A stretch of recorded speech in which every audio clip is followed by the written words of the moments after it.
here's the other issue, Tom, that really is critical at this point. The amount of disclosure that's coming, the amount of exoplanets, everything we deal with, okay? One thing that I was praying about one night about what else the Lucifer telescope is looking for. People automatically assume it's Planet X. I know in my Bible when New Jerusalem comes down out of heaven, could it be that they are also looking for that because they know the lateness of the hour, they know their prophecies, and that's one thing that terrifies them that they cannot control because it's under God's control? Have you ever considered that? I missed part of what you said, Steve. Sorry. Oh, I said, have you ever considered that the Vatican may be looking for New Jerusalem because they understand, in addition to Planet X and everything else, but it's interesting because obviously they know the lateness of the hour. Lucifer has deceived his followers that they're going to make war against God and defeat him. But the curiosity of the infrared spectrum, and I know a little bit about infrared, but the point being, is it not also, it troubles me, not that it troubles, it just puts me into one of those light switch moments that we talk about New Jerusalem coming down out of heaven, and that happens at a certain point. But what is it? I think they're looking for multiple, how should I say this, events. Now, you went on record, the Vatican guy said to you and Chris when you were at Mount Graham, we've got to wait for the fields to clear sometimes through our telescopes. Obviously, the higher the magnification, the smaller the field, for the UFOs to get out of the way. Could it also be, I'm just throwing this out, that being aware of the scriptures and being aware of the fight that's coming and their embracing of the fallen one and his followers, Lucifer and his followers, could it not be that too? In essence, what challenges them? Now, obviously they got the Hubble and everything, but they're fixed, and obviously they know about Planet X, so I'm just throwing that out there. Have you ever considered that? Yeah, I was thinking about that not long ago. This whole thing with the Kepler star and the constellation Cygnus, where they're talking about it. Maybe it's an alien megastructure. They don't know what it is, right? Tom, let's. This is my favorite term. The bottom line that you want people to live with, or actually to leave with after reading, the last in the series. As you penned it with Chris, you guys co-wrote it, co-authored it. What is the most astonishing thing in Tom Horn's mind? Look, we talk about a lot of stuff, and we've covered so much territory. We're watching multi-dimensional chess game played out with the devil moving his pieces into place, and God already declared checkmate on the cross. But it's still the game is still, when I say the chess game, is still going to play out with eternal consequences. What is the most, if I would say to you, what is the most relevant, revelatory thing that God has opened up to you in the same context as when he gave you the understanding of the Pope's resignation? Does that make sense? Yeah, and so there were people when we went to the break, and Doug asked if I could please make a commentary about the Dyson sphere issue, which I had raised. Let me do that real quickly, and then I'll sum this all up. I'll try to do it very quickly, because actually this is connected to you too, Steve. This whole thing about the Vatican being the biggest duck in the puddle with regard to, controlling the flow of disclosure information for the world's religious communities around extraterrestrial intelligence and all of that kind of stuff, the coming of a final Roman emperor, the culmination, the concatenation of prophecy from every angle. But then you had mentioned Stargate, which the people read the third book in this series, On the Path of the Immortals, which we'll give away free to the people listening to this program, if when they buy the book, The Final Roman Emperor, they put in the comment section. I heard John Hackman. That book is dealing exclusively with this idea that there are gateways of the earth, stargates, portals, doorways. They've opened in the past. They're prophesied to open once again. That is absolutely a part of prophecy. We don't have time tonight to go back and put all that puzzle together, which we've done on previous shows, but it absolutely is a part of prophecy. And when you see, Isaiah the prophet saying about the location of the Tower of Babel and Babylon, saying that in the last days a great voice is going to announce, "Open the gates, ye ruler, I give command, and I bring them." Gates, right? Plural. I bring them. Giants are coming to fulfill my wrath. We realize that most Christianity has been very educated in terms of biblical prophecy and about what is going to happen in the near future. There are gateways. They've opened before. They're going to open again. Okay. Having said all that, this whole thing about the Dyson sphere that we were talking about before the break, and the Kepler star, and the constellation Cygnus, and this deep mystery. You've got these astronomers, Bradley Schaefer, some others out there. They're talking about this mysterious star and how it is dimming and then it's brightening and 16% each century.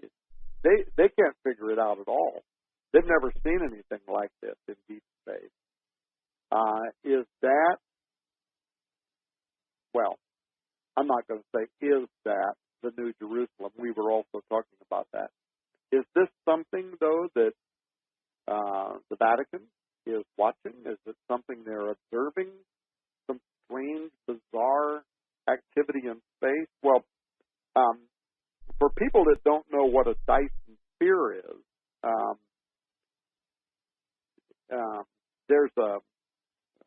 you can learn about this by going to Google and typing in the Templeton Foundation, which is a philanthropic organization. And what's strange is they're interested in genetics, and they're interested in transhumanism, and they're also interested in aliens, and they're interested in hybridizing humanity. So a lot of this stuff seems to be kind of spooky in the way it kind of all flows together. They've been funding a whole series of lectures at the Arizona State University calling Facing the Challenges of Transhumanism, Religion, Science, and Technology. And in 2009, they launched the Sophia Project about making contact with extraterrestrial intelligence. So a lot of weird stuff. You can Google all of it. But now there's another university that we suspect could be involved in the cover-up of a so-called alien presence, artifacts, whatever. And that's Penn State, or at least one of its well-known lecturers. And this is a story that goes all the way back to 2005. And I don't know if we've talked about this in any of the recent programs over the last few years, Steve, but you and I, wow, how far back does the Q files go? When did you stop doing the Q files? Well, that goes back a long way. You know, it sounds like we're both old guys talking about decades ago. Well, we were doing a series of shows, and they were Q-file shows, because we still have them on tape. And suddenly there was this story that shot across the World Wide Web of a giant Leviathan-type creature. Now, you remember this? And they said it had been discovered in the polar ice of Franz Josef Land.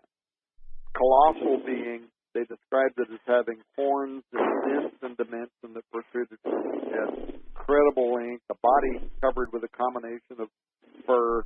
So you and I started investigating that story, including analyzing the audio and video files. And within days, you had actually tracked down a helicopter pilot. Is this starting to come back to you now? Yeah, I remember that. And the helicopter pilot who had flown over and filmed this so-called Leviathan video. And according to the pilot, it was all a ruse. Sony had created this docudrama hoax to virally promote the release of the new PlayStation 2 game called Shadow of the Colossus. So you went on with George Norrie, coast to coast, and said it was all just a ruse, no big deal, blah, blah, blah. I did not know that, so I was out there. I'm still trying to unearth something for Raiders News Network, which is today known as Skywatch TV. And I was out there suggesting we might have only scratched the surface, big mystery. When suddenly information came up that made me think that both of us had been part of a bait and switch to throw people off a legitimate recovery effort. Now this goes to gateways. What we went to the break talking about, it goes to that. And Franz Joseph, among the most interesting, potentially telling pieces of that puzzle, was the senior lecturer in anthropology and American studies at Penn State University by the name of P.J. Capellati. Just before the so-called hoax was perpetuated, this professor had actually been conducting archaeological studies for Penn State at Franz Joseph land, and he followed his research of the site by immediately advocating the need to establish international laws or treaties to preserve alien artifacts. So I'm not going to go into all that. We talk about some of that in the book Exo Vaticana. But it raised the question that Capellati's team had uncovered something in Franz Joseph land that had something to do with extraterrestrial, other worlds artifacts, because he was literally calling for the need to establish through the UN international laws and treaties to preserve alien artifacts on other worlds. We document that in Exo Vaticana. It's something that corresponds to artificial remains somewhere, elsewhere in the universe, whatever. Something big enough to employ, let's say, Sony to concoct a cover-up, something they had found. Well, in any case, I'm not going to go into this. I think I don't have enough time. Bottom line is Capellati wrote a book that was published after the fact in which he quotes me and you and says that there are people out there like Steve Quayle and Tom Horn, and they're trying to make this something more than what it is. But everything about it smells of a giant cover-up, if you will. And I think I talked so long I forgot the point that I was going to make. But there is something about this idea about gateways, stargates. I remember when I released the book Nephilim Stargates, I did this whole series of shows on radio and television. By the way, if I remember what I was going to say about Capellati, I'll say it. But I was discussing this idea of supernatural portals, doorways, openings, and that how this was actually an ancient idea, that there are gateways between this world and other dimensions. And at one point on one of those programs, I remember I was being interviewed by J.R. Church and Gary Cernan, as a matter of fact, and it's probably still available on YouTube, in which I briefly raised this idea that Aleister Crowley and the Jet Propulsion Laboratory founder Jack Parsons and L. Ron Hubbard of the Church of Scientology, how they had been working to try to open a gateway, a doorway, right? You're aware of that. I'm sure most of the people listening to this program are probably aware of how they were trying to open a doorway into another universe. But there's something else here, and I want to bring this up because we're in this election year, and you've got Hillary Clinton and Trump that are probably going to be the two individuals facing off against each other in a very historic year that also sees potentially the arrival of the final Roman emperor. And so there's something here about Parsons and Hubbard.